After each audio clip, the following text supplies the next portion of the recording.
Dear student, आज के video में हम लोग ये सीखेंगे कि what is the inheritance in C plus plus. Means आज के वीडियो जो है ये हमारा ये टॉपिक कवर करेगा inheritance in C plus plus. Student, आपसे जो रिक्वेस्ट हमें मिला है कि सर हमें जावा पढ़ना है, तो जावा पढ़ने से पहले आपको सी प्लस प्लस का कॉन्सेप्ट आना ही चाहिए, because C plus plus is the mother of जावा।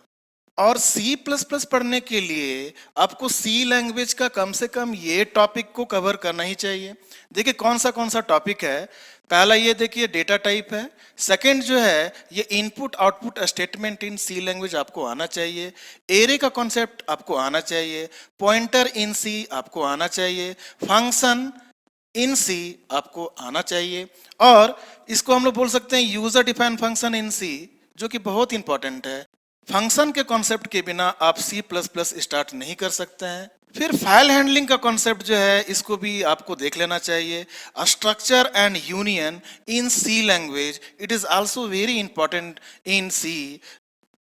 तो स्टूडेंट, जब भी आप C++ पढ़ते हैं तो विदाउट C अगर आप C++ को पढ़ेंगे तो आपको कॉन्सेप्ट नहीं मिलेगा। उसी तरह से C++ के बिना आपको जावा का कॉन्सेप्ट कभी नहीं मिल सकता है। तो जिस तरह से हम लोग की मातृभाषा हिंदी है, उसी तरह से कंप्यूटर साइंस के स्टूडेंट के लिए मदर लैंग्वेज जो है ये C लैंग्वेज है। तो मातृभाषा C लैंग्वेज के बिना you can not speak C++, you can not speak Java also. अगर कोई आपको बोलता है कि आप जावा स्टार्ट करो without any knowledge of C and C++, तो आपको कभी भी वो नॉलेज जावा का नहीं मिल पाएगा। इनहेरिटेंस इन C++ जो है ये आज का टॉपिक को हम कवर करेंगे, और इस टॉपिक में हम देखेंगे मेथड ओवरराइडिंग क्या है, constructor and destructor in inheritance देखेंगे, रन टाइम पॉलीमॉर्फिज्म क्या है इसे देखेंगे, फिर वर्चुअल फंक्शन को समझेंगे, फिर एब्स्ट्रैक्ट क्लास को भी समझेंगे। तो स्टूडेंट, आज का जो वीडियो है ये आपके लिए बहुत ही इंपॉर्टेंट होने वाला है। तो आपसे रिक्वेस्ट है कि इस वीडियो को आप लास्ट तक जरूर देखिए, क्योंकि अगर आपको इनहेरिटेंस का कॉन्सेप्ट C++ में नहीं आएगा तो आप जावा में हमेशा आपको प्रॉब्लम आएगा। तो फिर से हम रिपीट कर रहे हैं कि जावा को अगर पढ़ना है तो आपको C++ आना चाहिए, और अगर आपको C++ का कॉन्सेप्ट चाहिए तो C लैंग्वेज जो कि आपका मदर लैंग्वेज है, इसमें एटलीस्ट ये जो हम लिख दिए हैं इस टॉपिक को आप जरूर देखिए, तभी आपको C++ का कॉन्सेप्ट ज्यादा समझ में आएगा। तो स्टूडेंट, पहले हम लोग देखते हैं कि what is inheritance in C++। तो चलिए इस डायग्राम के हेल्प से हम लोग सीखते हैं कि व्हाट इज इनहेरिटेंस एक्चुअली। तो देखिए यहाँ पर ये पेरेंट क्लास को यहाँ पर डिजाइन किया जा रहा है। इसमें ये 3 पार्ट में हम डिवाइड किए हुए हैं, जिसमें पहला पार्ट जो है ये प्राइवेट है, सेकेंड पार्ट जो है ये हमारा प्रोटेक्टेड है, और थर्ड पार्ट जो है ये हमारा पब्लिक है। सिमिलरली चाइल्ड क्लास जो है इसमें भी 3 पार्ट हम डिवाइड किए हैं, जिसमें प्राइवेट, प्रोटेक्टेड एंड पब्लिक, जो ये कीवर्ड्स है ये हमें इनहेरिटेंस में ज़्यादा सीखने को मिलेगा। ठीक है। तो अगर चाइल्ड क्लास जो है ये पेरेंट क्लास को इनहेरिट करता है तो पेरेंट का कुछ बिहेवियर या तो सारा बिहेवियर जो है ये चाइल्ड क्लास में आ जाएगा। अब इसको आप इंग्लिश में किस तरह से ट्रांसलेट कीजिएगा, तो यहां से इस डिफिनेशन को आप लिख सकते हैं कि इनहेरिटेंस इज ए मैकेनिज्म और it is a technique by which a child class can acquire few behaviour और all behaviour of parent class. तो इस डायग्राम के हेल्प से आपको समझना यह है कि प्राइवेट जो डेटा मेंबर है या मेंबर मेथड है, it can not be inherit to the child, और जो पब्लिक डेटा मेंबर है it can be inherit to the child, and protected data it also inherit to the child class. और inheritance के बारे में हम लोग ये लिखते हैं कि inheritance represent is a relationship,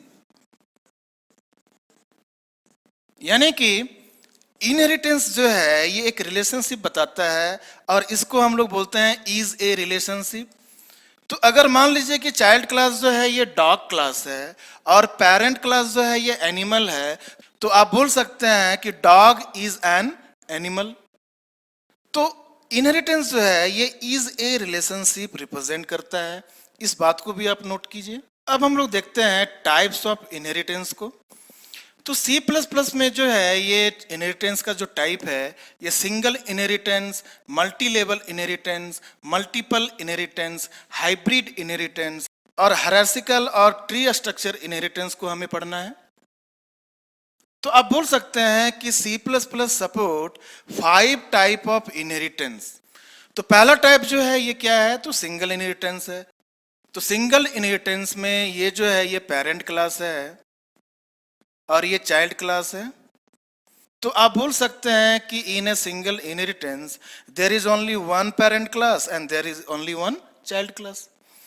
multi level inheritance को आप किस तरह से डिफाइन करेंगे, देखिए यहाँ पर ये आपका ग्रैंड पेरेंट क्लास हो गया, ये आपका पेरेंट क्लास हो गया, ये आपका चाइल्ड क्लास हो गया। इस क्लास को भी आप बोल सकते हैं कि ये क्लास जो है ये डिराइव्ड क्लास है, ये डिराइव्ड क्लास है, अपने पेरेंट क्लास से डिराइव हुआ है। ये क्लास भी जो है डिराइव्ड हुआ है इस क्लास से। तो मल्टी लेवल इनहेरिटेंस को आप किस तरह से डिफाइन करेंगे, आप लिख सकते हैं in multi level inheritance a derived class is derived by derived class. अब हम लोग समझते हैं मल्टीपल इनहेरिटेंस को। यहां देखिए इस डायग्राम में ये चाइल्ड क्लास का दो सुपर क्लास है, या आप बोल सकते हैं ये चाइल्ड क्लास का दो पेरेंट क्लास है। तो मल्टीपल इनहेरिटेंस को आप किस तरह से डिफाइन करेंगे, प्लीज राइट डाउन। आप लिखेंगे इन multiple inheritance a child class can have more than one super class. ठीक है, ए child class can have more than one super class. लेकिन जावा में ये मल्टीपल इनहेरिटेंस ये सपोर्ट नहीं करता है। तो हम लोग देखेंगे कि जावा में with the help of interface Java support multiple inheritance. अब आते हैं हम लोग हाइब्रिड इनहेरिटेंस में। हाइब्रिड का मतलब है कॉम्बिनेशन ऑफ टू टाइप्स और more than two different types of inheritance. तो यहां पर देखिए ये जो डायग्राम है, इस डायग्राम के हेल्प से हम लोग समझते हैं कि हाइब्रिड इनहेरिटेंस होता क्या है। तो देखिए यहां पर ये जो चाइल्ड क्लास है इसका दो पेरेंट क्लास है, और ये जो पेरेंट क्लास है इसका सुपर क्लास देखिए यहां ऊपर में लिखा हुआ है। इस डायग्राम में अगर इस क्लास को आप एलिमिनेट करते हैं तो देखिए ये जो है ये किस टाइप का बन जा रहा है, मल्टीपल इनहेरिटेंस। ठीक है, क्योंकि मल्टीपल इनहेरिटेंस में क्या बोल रहे थे कि child class can have more than one super class, it is okay. और अगर इस क्लास को अगर आप एलिमिनेट कर देते हैं तो ये मल्टी लेवल इनहेरिटेंस हो जाएगा, और अगर आप इस क्लास को एलिमिनेट करते हैं तो यहां पर ये ट्री स्ट्रक्चर क्लास बन जाएगा। तो हाइब्रिड इनहेरिटेंस में there is the combination of two और more than two different inheritance. और यहां पर देखिए फिफ्थ टाइप का जो इनहेरिटेंस है वो है हायरार्किकल, और इसे हम बोलते हैं ट्री स्ट्रक्चर। यहाँ पर क्या है, तो पेरेंट क्लास का एक से ज्यादा चाइल्ड हो सकता है, और अगर फिर से ये पेरेंट क्लास बना दिया जाए तो इसका बहुत सारा चाइल्ड हो सकता है। ये ट्री स्ट्रक्चर है, इसीलिए इसे हम बोल रहे हैं hierarchical inheritance in C plus plus. तो फिर से हम रिकैप कर रहे हैं, inheritance in C plus plus is 5 types. तो फर्स्ट टाइप का इनहेरिटेंस में क्या है, तो single, then multi level, multiple, hybrid and hierarchical. तो स्टूडेंट इस वीडियो को आप लास्ट तक जरूर देखें, नहीं तो आप अगर मिस करते हैं तो आपको जावा में बहुत ज्यादा प्रॉब्लम होने वाला है। क्योंकि अभी हम लोग देखेंगे मेथड ओवर रीडन क्या है या मेथड ओवर राइडिंग क्या है, फिर हम लोग देखेंगे वर्चुअल फंक्शन क्या है, फिर हम लोग देखेंगे एब्स्ट्रैक्ट क्लास क्या होता है, और इस कॉन्सेप्ट को फिर जावा में भी अप्लाई करेंगे। तो आपसे रिक्वेस्ट है कि इस वीडियो को आप लास्ट तक जरूर देखें। चलिए अब हम लोग इनहेरिटेंस को किस तरह से कोड करेंगे, किस तरह से क्लास में रिलेशनशिप देंगे, हम लोग इस प्रोग्राम के हेल्प से देखते हैं। यहाँ पर देखिए क्लास ए जो है ये डिजाइन किया जा रहा है, इसके इनसाइड इंटीजर ए जो है ये प्राइवेट डेटा मेंबर है। जैसा कि हम लोग को पता है कि सी प्लस प्लस का क्लास जो है ये प्राइवेट होता है बाय डिफॉल्ट। पब्लिक एरिया में void show a नाम का मेथड है जिसमें a को डिस्प्ले किया जा रहा है, और void get a नाम का मेथड है जिसमें x as an argument receive किया जा रहा है और a इक्वल टू x लिखा जा रहा है।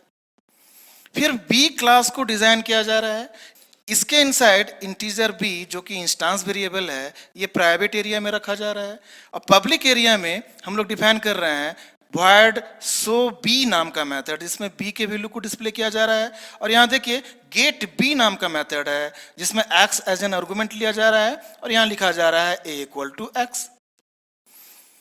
लेकिन स्टूडेंट a और b both are independent class, अभी तक इस दोनों के बीच में कोई रिश्ता नहीं है।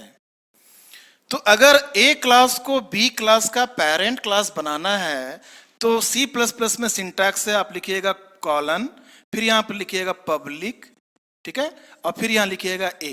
Now A is a parent class of B class, लेकिन यहां पर पब्लिक लिखने का क्या मतलब है, इस बात को हम लोग को समझना है।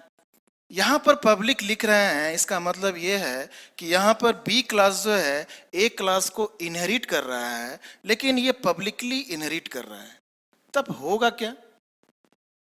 तो चलिए इस डायग्राम से समझते हैं। अभी हम दो एरिया में काम कर रहे हैं, एक प्राइवेट और एक पब्लिक। तो चलिए इस डायग्राम के हेल्प से हम लोग समझते हैं कि what is the parent and child relation. तो यहां देखिए ए क्लास के इनसाइड जो वेरिएबल हम लोगों ने डिफाइन किया था इट इज इंस्टेंस वेरिएबल, और इस क्लास के इनसाइड में गेट ए नाम का मेथड है, सो बी नाम का मेथड है। गेट ए मेथड के हेल्प से आप इस ए वेरिएबल में इनपुट कर रहे हैं।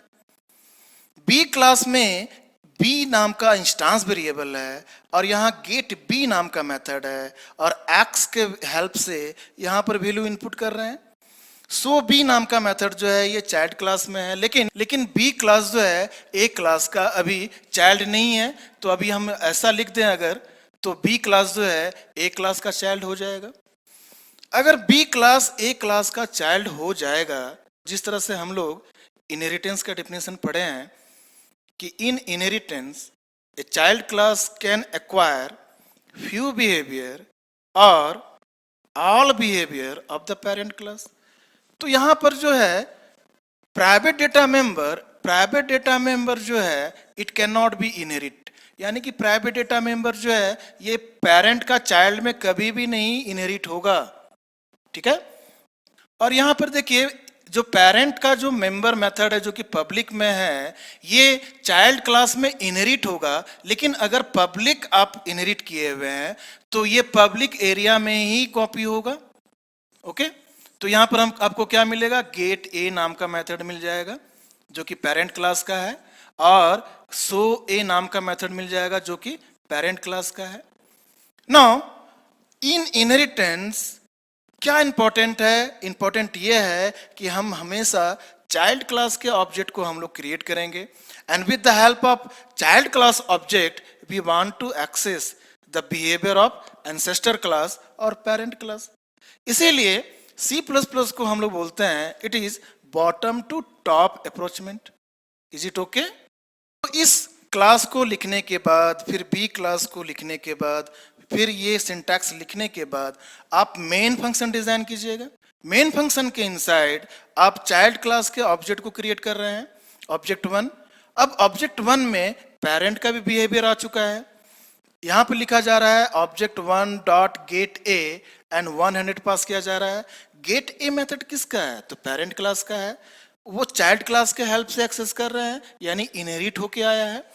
Similarly object 1 dot so a method किसका है, तो पेरेंट क्लास का है, और हम इसको चाइल्ड क्लास के हेल्प से एक्सेस कर रहे हैं, तो पेरेंट का बिहेवियर जो है वो चाइल्ड में आ चुका है।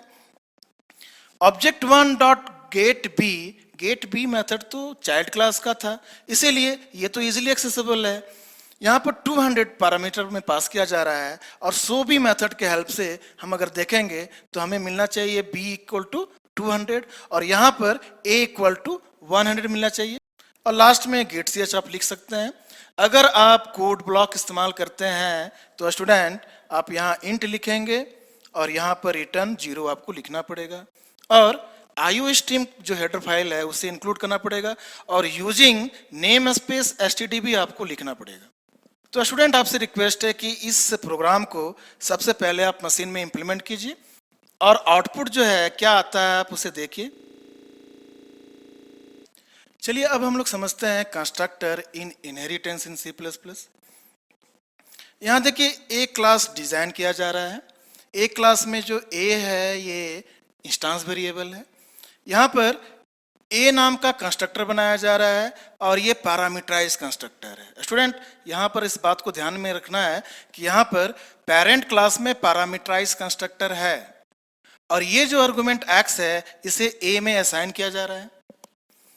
यहाँ पर सो ए नाम का मेथड है जिसके हेल्प से ए वेरिएबल के वैल्यू को हम लोग देख रहे हैं जो कि इंस्टेंस वेरिएबल है। बी जो है ये चाइल्ड क्लास डिफाइन किया जा रहा है या डिजाइन किया जा रहा है जिसमें इंट बी जो है ये क्या है तो इंस्टेंस वेरिएबल है।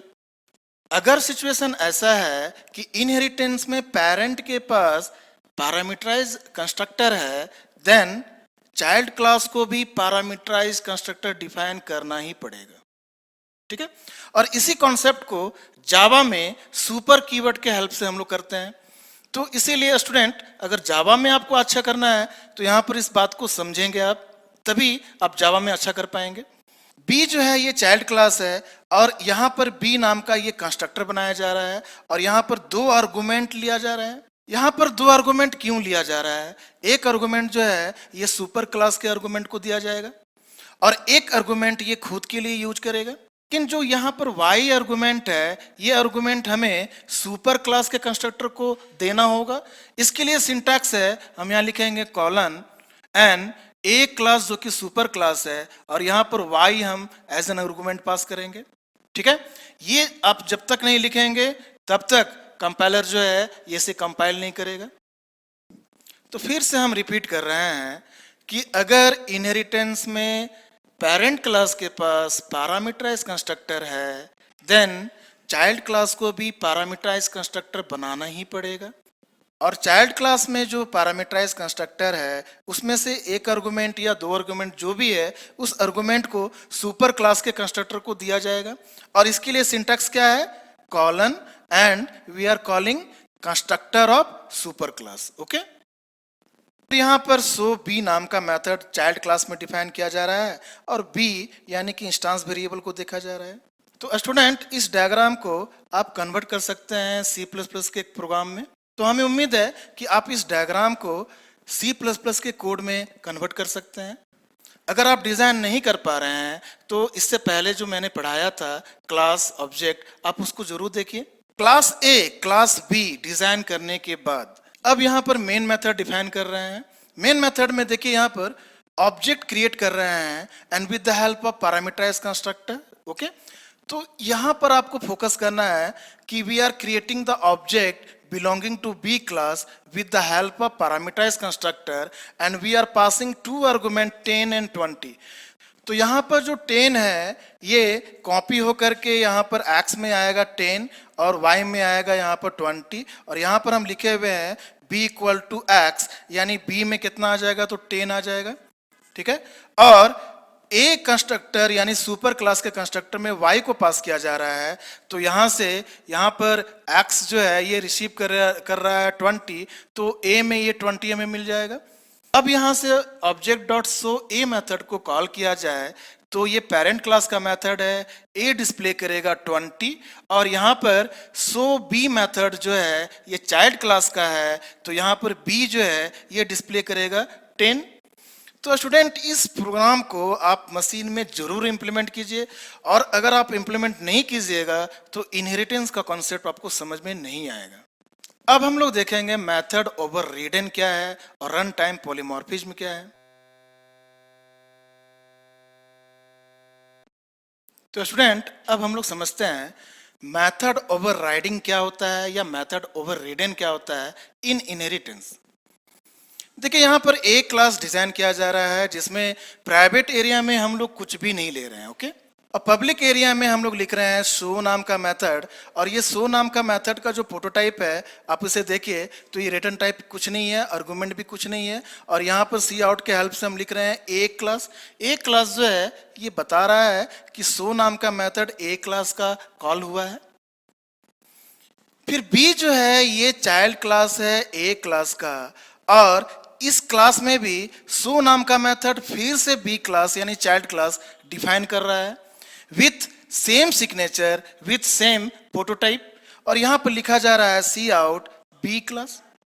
फिर यहां पर देखिए सी क्लास जो कि बी क्लास का चाइल्ड क्लास है, ये डिफाइन किया जा रहा है, और यहां पर फिर से लिखा जा रहा है सो मेथड, और इसका प्रोटोटाइप पेरेंट का क्लास का प्रोटोटाइप और इसके ग्रैंड पेरेंट का प्रोटोटाइप, सारा फंक्शन का नेम जो है देखिए यहां पर सेम है।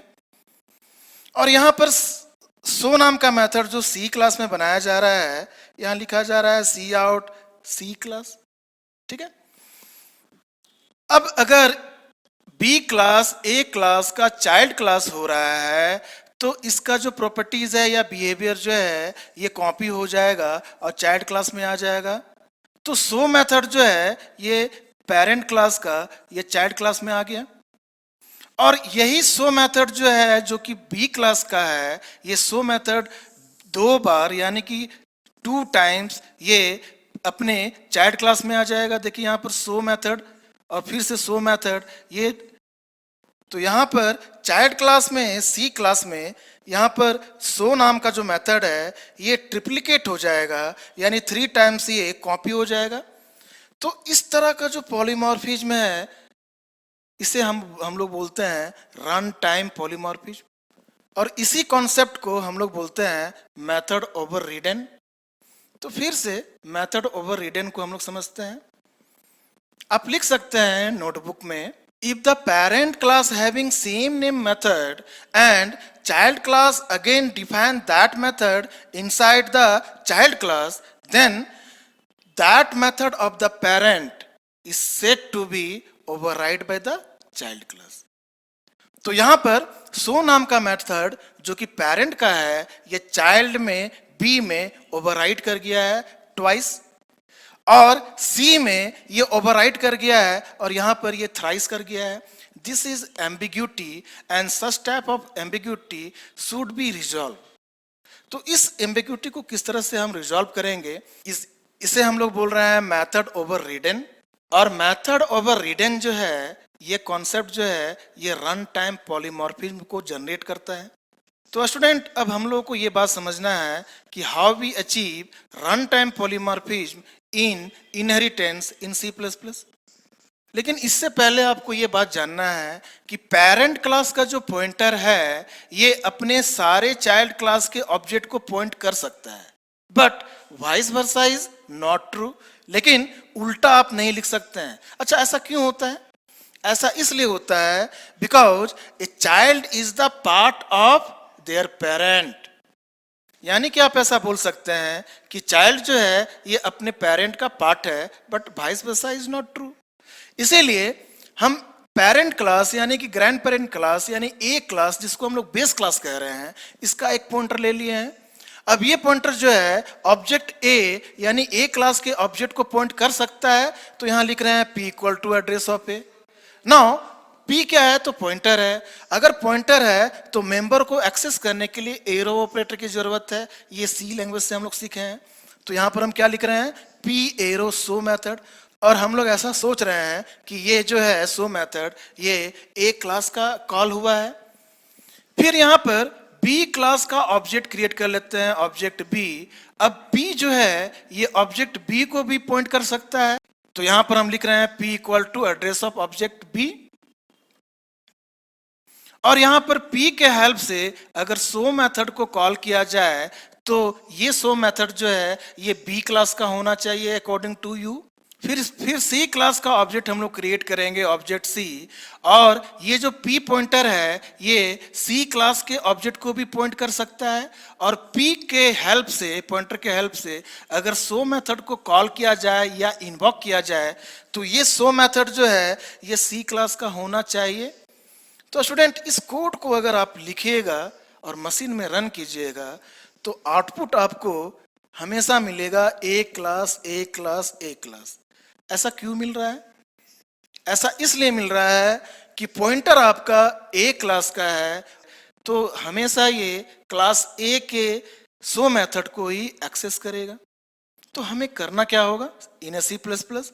हमें ये करना होगा कि यहां पर वर्चुअल कीवर्ड इस्तेमाल करना पड़ेगा।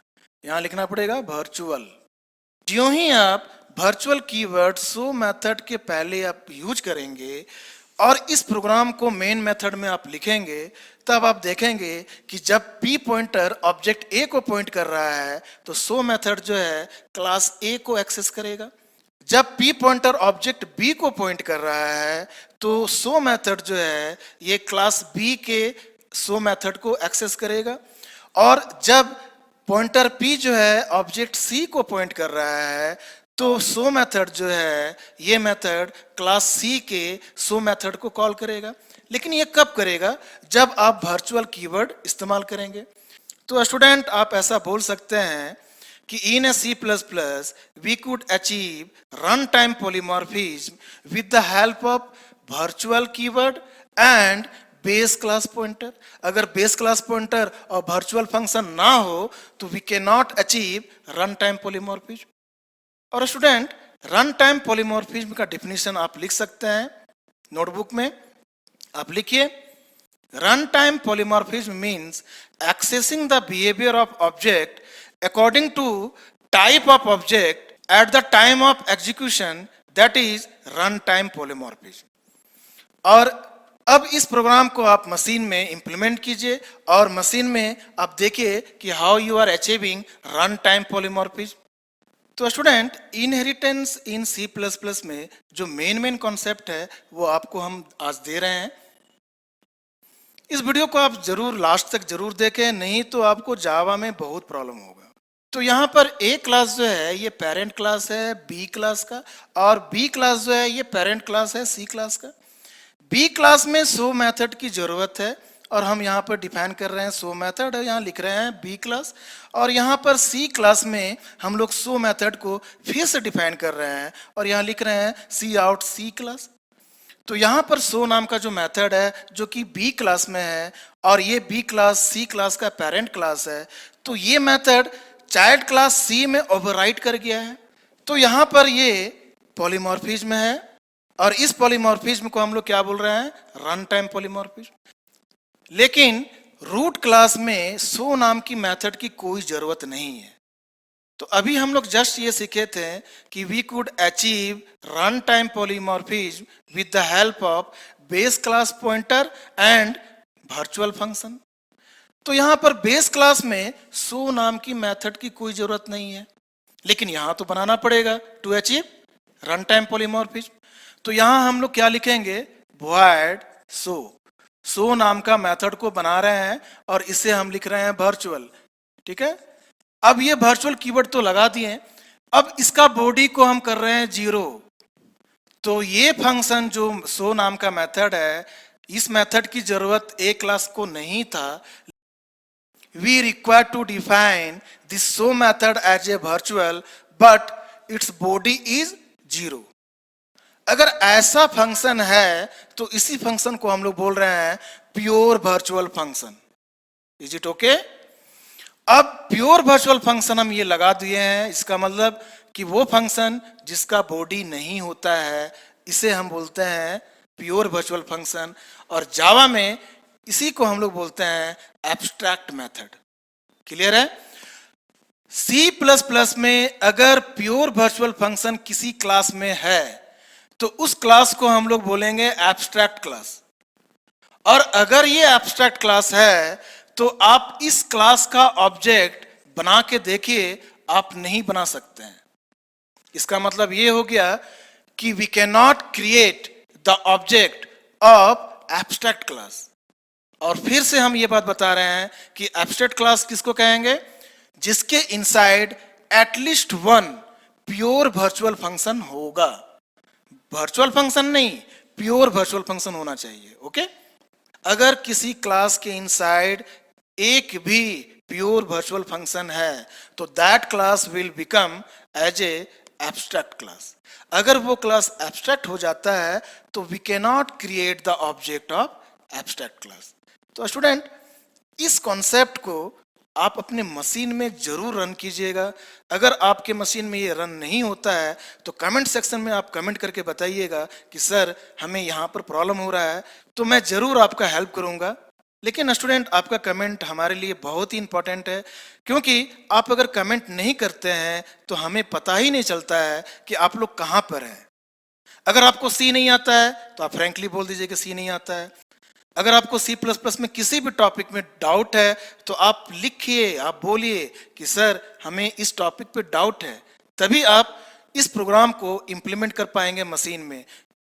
तो आज मैं इस प्लेटफॉर्म के माध्यम से टेक्निकल छात्र को ये मैं बताना चाहता हूँ कि आपका जो मदर लैंग्वेज है वो है सी लैंग्वेज, देन आफ्टर आपको सी प्लस प्लस पढ़ना चाहिए, देन आफ्टर आप जावा पढ़ सकते हैं।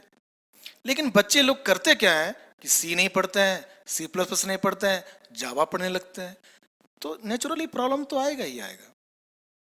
तो फिर से मैं रिक्वेस्ट कर रहा हूं कि आप इस प्रोग्राम को मशीन में इंप्लीमेंट कीजिएगा और कमेंट सेक्शन में कमेंट कीजिएगा, फिर जैसा होगा मैं आपका हेल्प करूंगा। Thank you for watching my video.